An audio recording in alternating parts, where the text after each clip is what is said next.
You heard it, recording in progress. Today, we're going to do one of our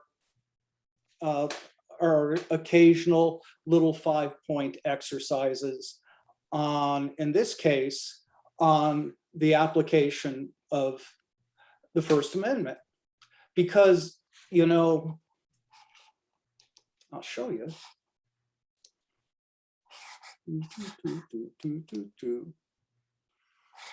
I will show you that one of the things we're supposed to do in this class, right here, number 6, explain the relationship between the media systems of the past and our current media.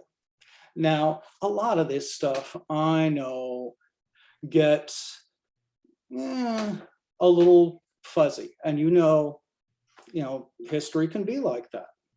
And we talked a lot about the printing press, from which the Kavarik book talks a great deal about, and how that empowered literacy, and certainly with pamphlets like Common Sense are, the idea of America being a different country. So, but that's 250 years ago. So, and in this course, I do like to talk a great deal about free speech, because it's one of the few places you're going to get that in general education. And again, the whole point is to understand why it's relevant. So we'll go over this today. Oh, by the way, a little bit of background. This is reinforcing the things we've already talked about. If you remember, next week, we have our next test. And yes, as promised, it will be more accessible. There'll be things on the study guide that I'll ask you directly, a little less application. So, because I do hear you, you guys know that. So anyway, to kind of reinforce some of the issues that we face, even today in the First Amendment, we'll go over, I have here 7 scenarios, real life things that happen on campus involving the First Amendment, just to show you how, again, relevant it is today. If you remember, here is the First Amendment. Congress shall make no law establishing a religion or prohibiting free speech, or prohibiting the free exercise of that religion, or abridging freedom of speech, or the press, or the right of the people to peaceably assemble. And the one we always forget, petition the government for a redress of grievances. So that's basically it. It's right here. We have it posted. Okay. If you remember, at the time of we wrote the Constitution, the framers thought of that as kind of a vague sort of concept, and how to apply it to real life situations has been a challenge for the past 200 years. So how do we take the First Amendment and apply it to today? Well, I have here some examples. What we'll do for your 5 points, and they do add up, is take one of these scenarios and apply it. Tell me what you think, how the free press and the First Amendment applies to these situations, and what do you think the right and wrong things are to do? And we'll go over that a little bit. I didn't really want to go into much new today because we're going to do the test next week. So we were just going to spend a little time reinforcing some of the more important things. Okay, Now, in the live class, I split everybody into groups and we did discussion groups around the room. In this class, it's a little bit more difficult to do work groups and things like that. Plus, we want to give everybody a chance to participate. So just doing it straight online. Okay. Chime in anytime on what you think the issues are here. Okay. Scenario 1. Student reports several incidents, and these are real examples I've taken from, ripped straight from the headlines. Students report incidents of sexual assault. When asked for a quote from the student newspaper, the dean of students asked the students not to report the story because it would hurt the school's reputation and devalue student degrees. Later, the president of the school asked the newspaper not to run the story. Is that right? Is it wrong? What are the First Amendment issues? Anybody? This class? Mm-hmm. A lot of comments. What was that? We have, okay, because it's against free speech and they can't force somebody to go, okay, this would not be legal because it goes against free speech. How does it not go against? How does it not go against free speech? It's a little, I've never had to write a sentence. What is it? Hello. That's good. There was, right. The students have a right to have free speech, but what do you do when the dean or the president says sorry? What about the schools? Well, there's another issue that came up from last time.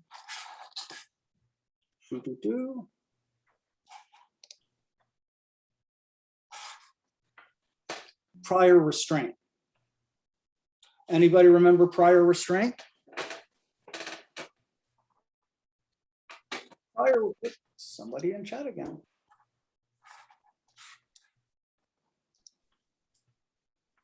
Yes. Please mute yourself if you're not participating. Thank you. But anyway, prior restraint. Anybody what's prior restraint? Prior restraint is censoring the media, the press, before it gets printed. And that is actually one thing that the framers, yeah, what's that, Quentin? I was actually about to say that myself. Mm-hmm. That's the one thing the framers of the Constitution agreed upon. They could not imagine people sending pictures of their junk to each other on a phone. So, yeah.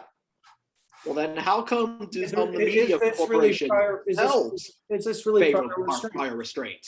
Mm-hmm. How come the media corporations themselves favor prior restraint? Well, because they can. Media company, you can, that's like me deciding, ooh, I'm not going to drop an F-bomb in class today, even if I'm not a happy camper. Anybody could censor themselves, and a media company is a private entity. It's not the government coming in and censoring the media. What about here? What about, is this prior restraint? I feel like the campus is so big about consent and everything, and so they tried to hide this story just for the fact that it seems like they didn't handle it well, not the fact that they wanted this story to get out to raise awareness for this and the fact that it actually happens on campuses all over the world. Mm-hmm. No, that's good, Claire. Yeah, you understand that schools worry about things like that. And in privacy law, quite frankly, if something is not reported to the police, it is an academic record and not a public police record. But get back to this. They know that it happened. Someone leans on you. Is that prior restraint? I think that that's what they're trying to do, because bottom line, like, police records are publicly available. You can go look up if you have someone's first and last name and you might need their date of birth, depending on what county. You can go online and look up someone's entire criminal record. So if these things have been reported to the police and the police is actively pursuing something, that is something that literally anyone can Google. So That's right. my belief would be that the students have the right to speak on it. Even if it happened on campus, they reported it to the police, making it public. There you go. Anybody could do that. That's excellent, because the press has no more rights than you or me on social media or anything. Excellent. So yeah, that would be prior restraint. That would The be. media corporations have more rights than us.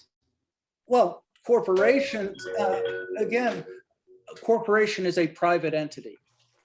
So it's like living in your house. I could stop somebody from cursing in my house. A private corporation, a private business, they could do whatever they want within that. Head in real quick. I'm on Jack's class right now. And so I can find a loophole around censored animation. Oh, there's usually loopholes. In a situation like this, the question is whether or not this is a private college. See, a Lee University, and we'll talk about private colleges in a little bit. A Lee University can say, I'm sorry, we can't do this because it's private. Now, Quentin mentions loopholes. If there's a big complaint, they might lose some government funding, but private colleges can do a lot more than a public college. So in a private college, they might be able to do this. In a public college, it is wrong. The problem is not a lot of deans and college presidents know this stuff. You've taken this class and they haven't. So you could stand up and say, time out, prior restraint. Do you think the college would censor, like in terms of, like, when you said, like, there was like a story on sexual assault for the student newspaper, like, do you think donors could be like, they would be like, want to be worried about the story being published because donors might, like, if there was already an incident, you know, say if someone got fired or terminated because of like sexual assault allegations, like, do you think the donors would be unhappy if they saw another story being published about it? So no, that's exactly why they would be afraid to let something like this out. So yeah, you have to live in this political environment. So again, no, the question is now, First Amendment. I get number one. Yeah, I'm still on number one. First Amendment says it's the one thing that the courts agree upon, that, you know, that we shouldn't do prior restraint. So you have a pretty good argument that you can't do that. But then the practicality is, do you want to stand up to the president of the school? So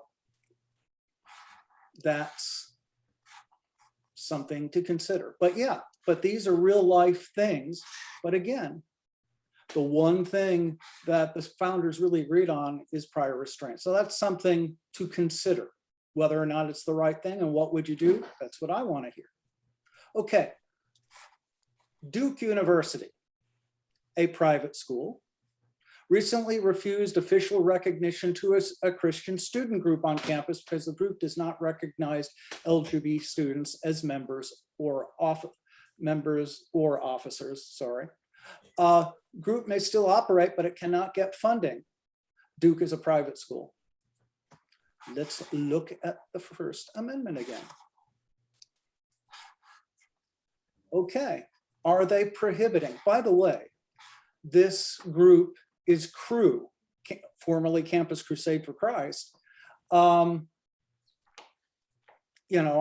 of you may be members. Anyway, we have,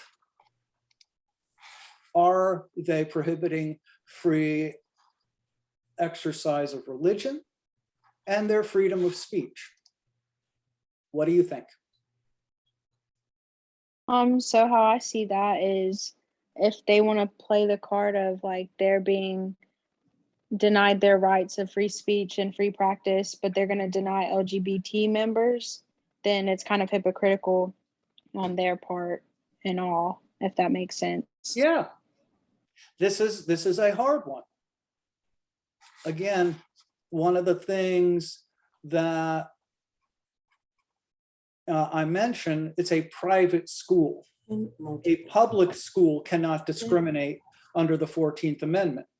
They might have a lawsuit and say you're treating us differently than other religious groups. But on the other hand, do you have the right to deny the rights of others? Again, this is hard. On the other hand, they didn't say you can't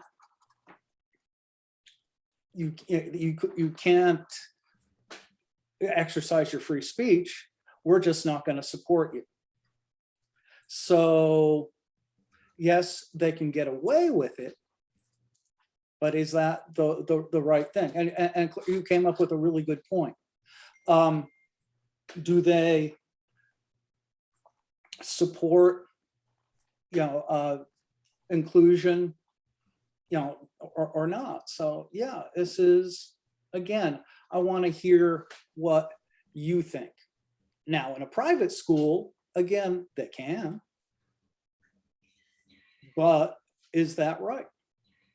I want you to, you can do a little research if you want and look at what they did. But no, that's, again, we're trying to make this the principle, trying to practice the principles every day. Okay. Number 3, UTC several years ago, white supremacist group put up disparaging flyers with racial slurs during an African-American program. Administrators allowed the signs to remain up, citing free speech, but limited where they could be displayed. Now, obviously, such things make others uncomfortable. Should, and a public,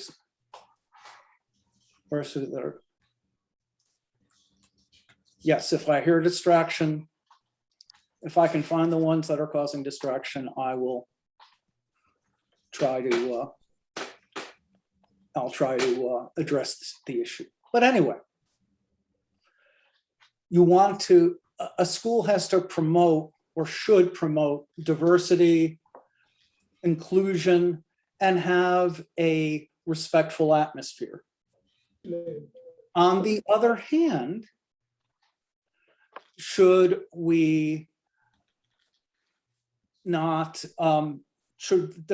does that deny somebody else their free speech?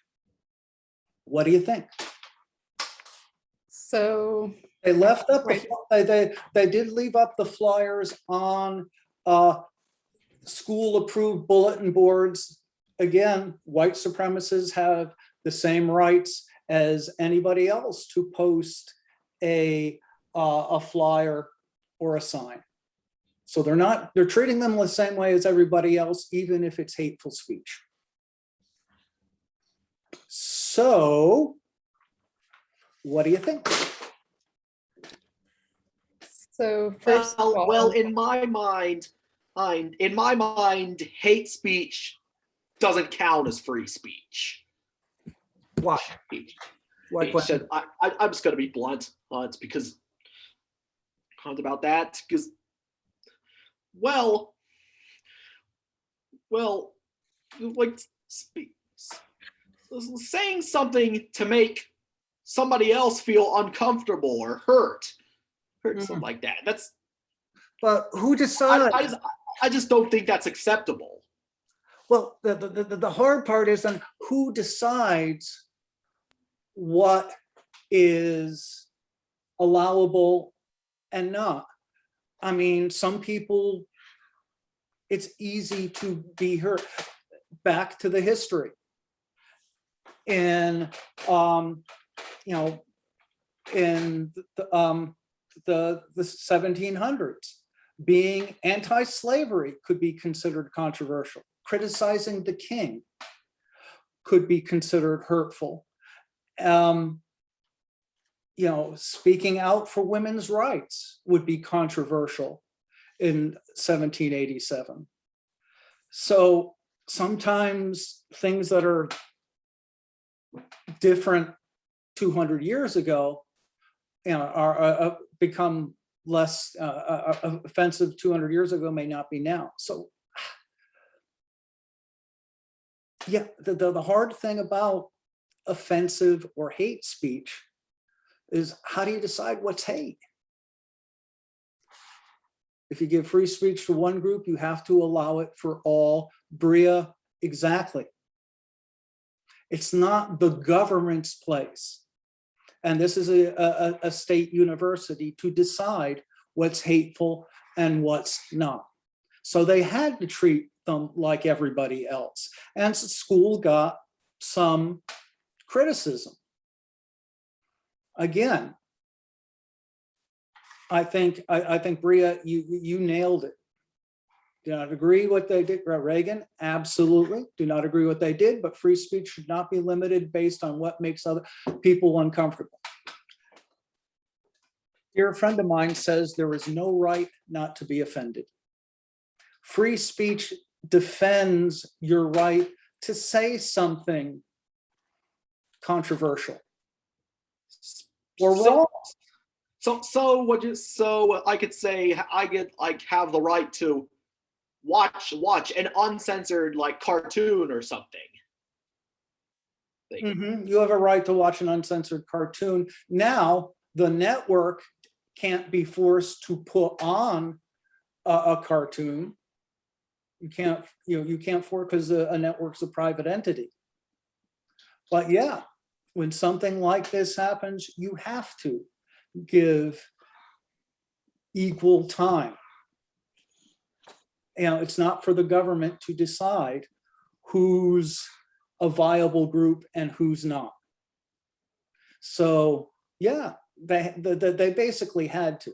Now, we talked a little about that. That's not really a historical thing.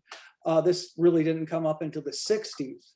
You draw the line where speech comes action. Someone says, ooh, I don't like somebody from group X. They can do it. If you say, let's burn down the houses of people who I disagree with, when you start making speech action, you have trouble. Is it the government's place if said speech causes violence? See, you asked, that's the question. Excellent.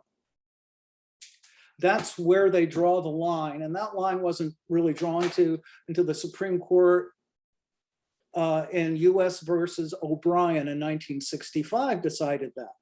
But that is where the line is drawn. You can have an opinion. Opinions are speech. Action is not. And that's where they draw the line. Excellent. Hate speech isn't necessary. Give it. There you go. You know, Olivia, excellent. That's, you know, you're right. That's how we expose and debate and learn in a free society, right and wrong, allowing you to decide what's right and wrong. It's indeed a necessary evil, and it's not for the government to decide what's hateful. It is for the government to decide whether to keep people from burning down each other's houses and beating each other up, but not to, not to, but no, again, and it does happen here. See, that was the point in doing this is is to see, yeah, where these lines are even today on college campuses. All right. Number 4. Beloit College in Wisconsin had this guy, Eric Prince, who's the founder of Blackwater and the brother of the former Secretary of Education, Betsy DeVos, come in and sponsored by the Young Americans for Freedom, a conservative group. Protesters pounded drums, piled chairs onto the stage where Prince was to speak. Protest started becoming action. Should the protesters have been stopped? Was the university right to cancel the appearance? What do you think? Look at, again, free speech, freedom of assembly, freedom of speech. They were exercising their, you bring in the guy, that's free speech. Protesters have a right to assemble, but are they peaceably assembling? Did the school do the right thing?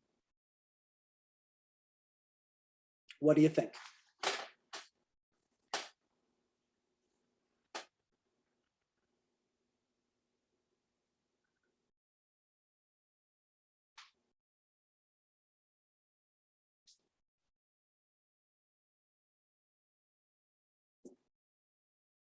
Again, we have it right in the Constitution.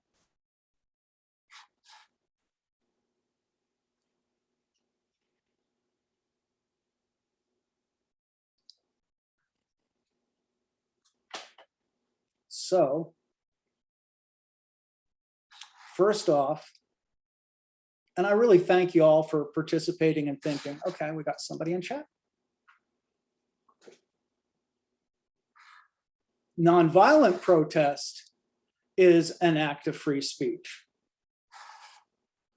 Pounding drums and piling chairs on a stage, is that nonviolent? That's where speech becomes action. But yeah, they have a right to protest. Peaceful protest and violence. This is one we talk about all the time. This is in a lot of protests with the George Floyd protests, when they started turning violent in a lot of cities. Some people saying that's free speech. Some people saying, hey, you don't have a right to light fires and break windows. Right. The students had a right to protest. And you notice the school, the Beloit College didn't stop the protest. They let them, they let them protest, but then they canceled the speaker. Was that a violation of the Young Americans for Freedom?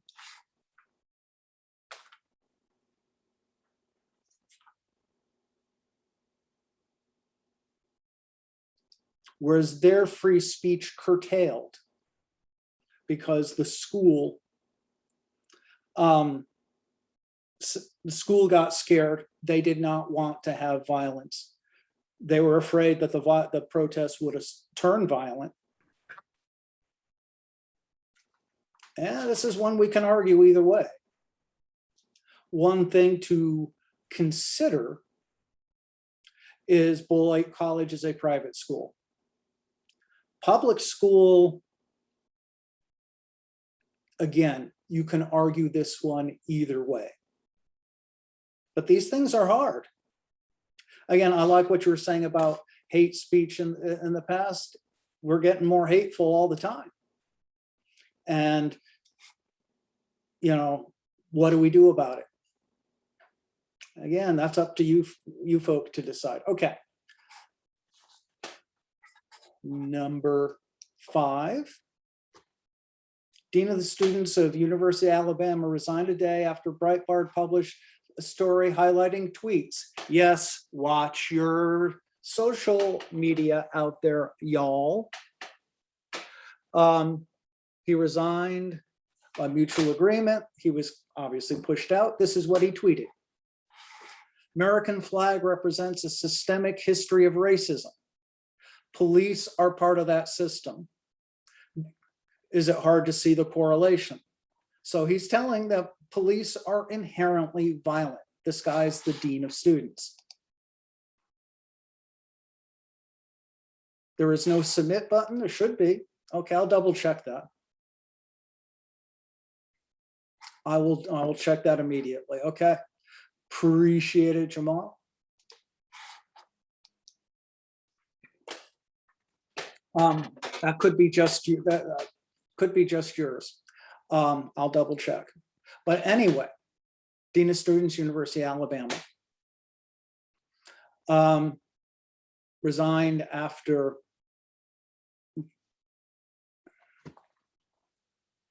was he denied his free speech? Yeah. Where are we to do this assignment? You just turn it in like any essay. You just give me one. It's just like any other essay. You just I put in the button says that you should be able to submit either as an upload or a cut and paste right in the prompt. I set it up that way. I'll double check to make sure you can. But you just click on it, it should just be right there for you. Yes. Thank you, Claire. It is due tomorrow night, because this is a short one, you know, I'm not asking for research. So this is just to keep you engaged in what we already do. And this is a 5-point extra credit. If you don't do it at all, there's no penalty. This is just to encourage you to participate. Okay, thank you, Claire. They didn't want someone like that to represent the school. Yeah, absolutely. It's really similar to the one about the sexual assaults. Is that prior restraint? Telling him, sorry, we can't have somebody like that as dean of students. Somebody who has those ideas. Is Riley, was he denied his free speech? What do you think?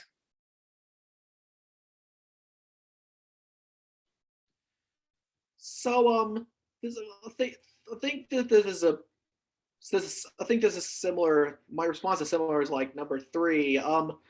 Basically racism, as I've said, is unacceptable. And so the dean of students should have the right to condemn that racism.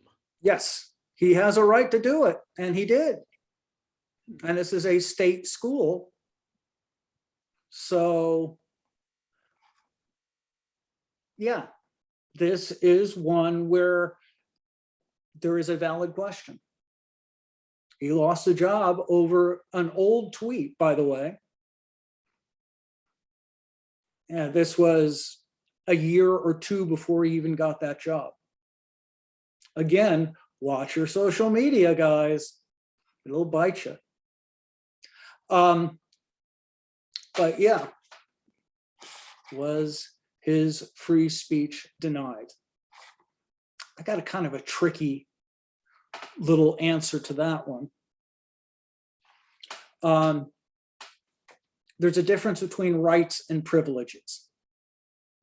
You have a right, and we talked about that last time, for free speech. It's given by God. But do you have a right to be a dean? Do you have a right to keep a job?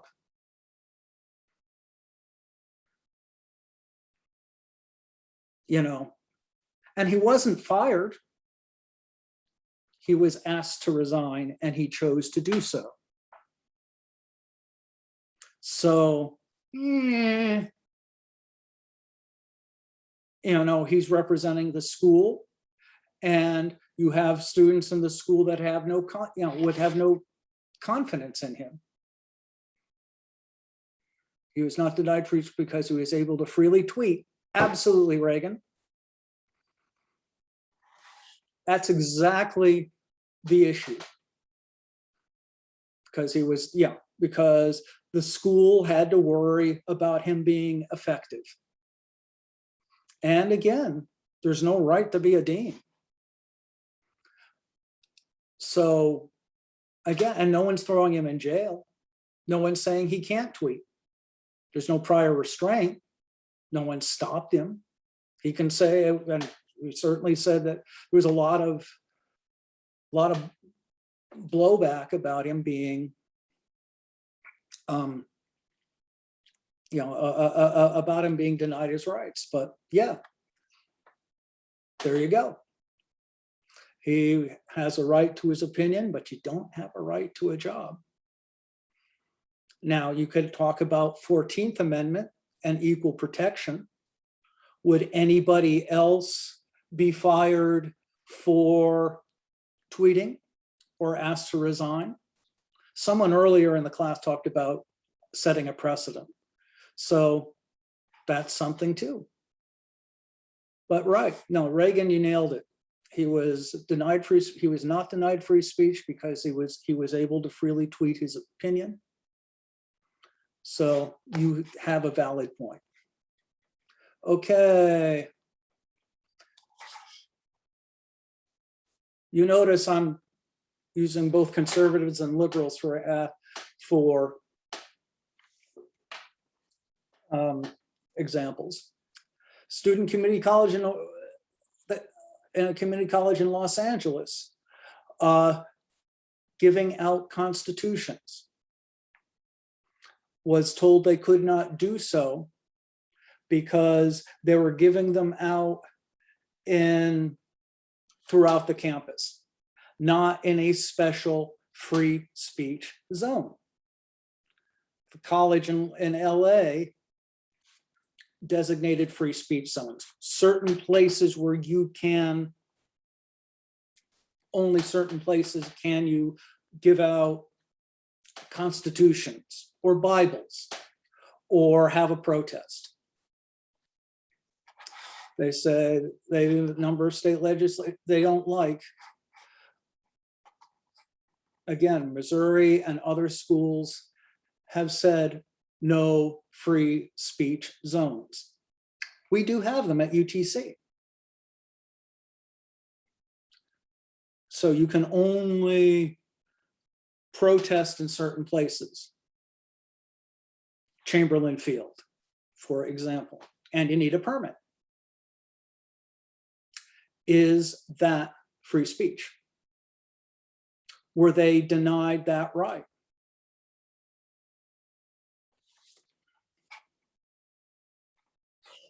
Now, civil libertarians might say abridging means shortening.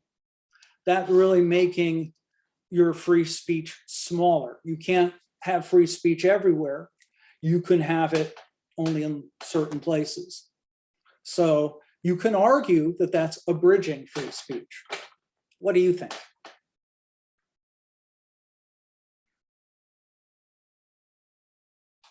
Well, needless to say, we can do it. You know, it's not like you can just barge into any class anytime and interrupt the class. Not any more that than you can jump in front of a police line while there's a crime, or for firefighters, especially in a public school.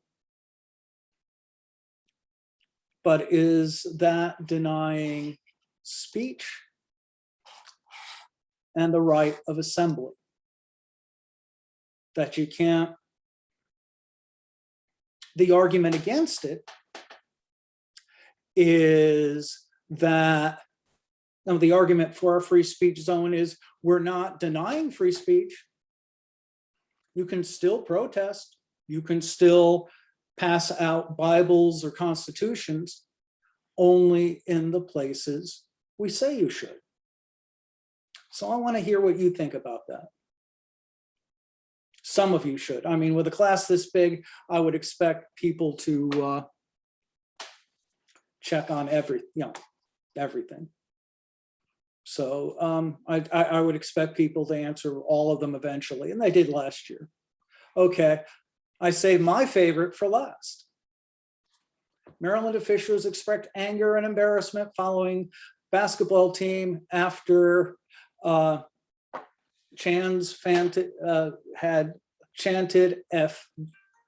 the F word to Duke. You know, F-bomb Duke, rival Duke University. Can fans scream and have t-shirts that say blankety blank about your rival? What do you think?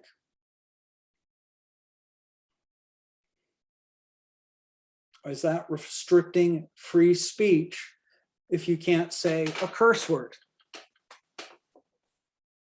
Can you be free to use curse words?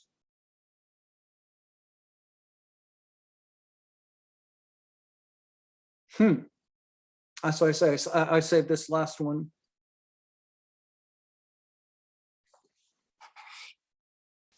That's for last.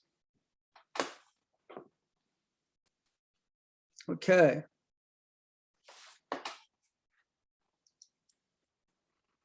They're not telling anybody to incite violence. They're not telling anybody to, the F word doesn't literally say commit something physical.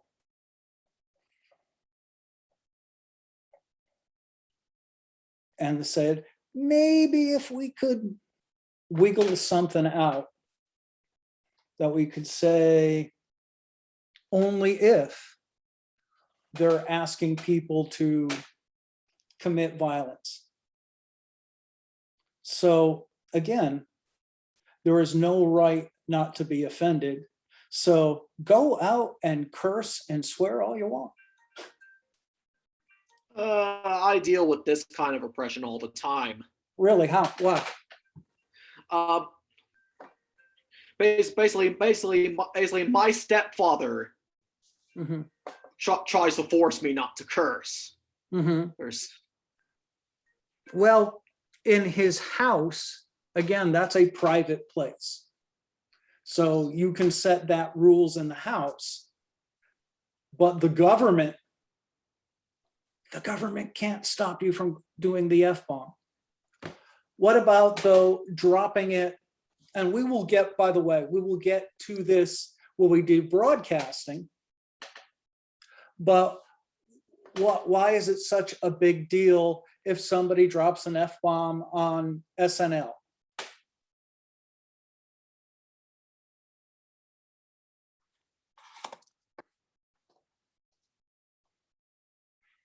Yes, it should be allowed, Eli.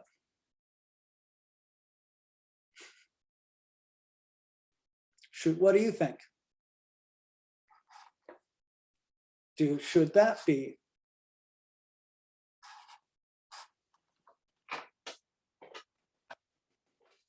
Yeah, that's right. Can they say that at a football stadium? I would think so. It's rude, but a football stadium's a public place. Yeah. Good. There you go. It does come down to now. You have a right to you have a right to free speech. Do you have a right to attend a football game? I think, yes, you do, because you have a right to peaceably assemble. But is the F word peaceable? See, this is where these things all get sticky. But strictly speaking, you should be able to swear. Again, but what about TV? Why can you get in trouble in TV for saying something bad? We will get to this when we do broadcasting, by the way. Because again, it's rights and privileges. You have a right of free speech, but you don't have a right to own a television station or be on the air. You can use your license. Absolutely. You have rules to follow, and these are the rules, says William and Eli. Absolutely. Well, the FCC doesn't say you can't have you can't swear, but what the FCC says, you have to act in the public trust to have a broadcasting license. And dropping the F-bomb is not in the public interest. So you can lose a license and get fines if enough people complain. And it is a private company, a broadcasting company, and we'll get the difference between broadcasting and print when we get to broadcasting. But yeah, private company gets to set its rules internally. You know what? You all are getting it. This is the point of this course, is not just to go blah, blah, blah, blah, blah, and the printing press was invented in the 1450s, and okay, point is it increased literacy and the idea of having your own ideas, but it's not about repeating stuff back. It's using it and thinking in your day-to-day lives, and you are doing it. Anyway, I will double check to make sure the prompt allows you to do this, to hand in, like I said, paragraph, couple of lines, just choose one, just to show that you're thinking. You know, those of you on the chat, you've basically done it. Say what you said here, paragraph, couple of sentences. I just want you to show that you've been thinking about it. And this will allow you actually to do better on the test, because there'll be questions like that use free speech on the test. Anyway, we will review this. We will do the test review on, we'll do the test review on Tuesday. I'll review the test and make it more accessible. And then we will do the test Wednesday through Friday of next week. And it'll be posted, and you can do, I think you'll do fine. I think you all have done a super, super, super job. And any other questions on this? Like I said, I will double check right now. And to make sure, I'll double check to make sure that you could do the prompt. And like I said, Don't do it. No penalty. This is all extra credit just to encourage you to participate and to think. Anyway, guys, thank you so much. You've been super. Thanks, Claire. Thanks, Quentin. You guys are super. I will talk to you Tuesday. Have a good weekend.